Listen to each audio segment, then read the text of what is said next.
এটা কেমন জ্বালা বলো তো, বিকেল হলেই কিছু না কিছু খেতে মন করে।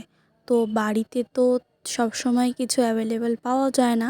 তো হঠাৎ করে মনে হলো যে বাড়িতে তো আলু সবসময়ই থাকে, তো আলু দিয়েই কিছু একটা স্ন্যাক্স যেমন ভাবনা তেমন কাজ, লেগে পড়লাম ফ্রেঞ্চ ফ্রাই বানাতে।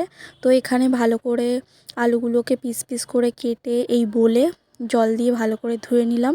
একটা প্যান বসিয়েছি, প্যানের মধ্যে আলুগুলোকে দিয়ে দিলাম, দেওয়ার পরে খানিকটা নুন দিয়ে দিলাম, তোমরা তোমাদের স্বাদ অনুযায়ী দেবে।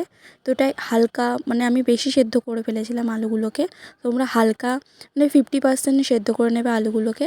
তারপরে এই যে কড়াইয়ের মধ্যে তেল দিয়ে দিয়েছি, কর্নফ্লাওয়ারটা ভালো করে গুলে, মানে গুলে না, মানে আলুর ওপর থেকে এরকম করে ছড়িয়ে দিয়েছি। তারপরে যে এরকম করে ভেজে নেব, দুবার করেও ভাজতে পারো, আর নাহলে এরকম করে। এই যে আমার রেডি। হ্যাঁ, বেশি কুরকুরে টাইপের হয়নি, বাট টেস্টি হয়েছিল খেতে। ভালো লাগলে একটা সাবস্ক্রাইব।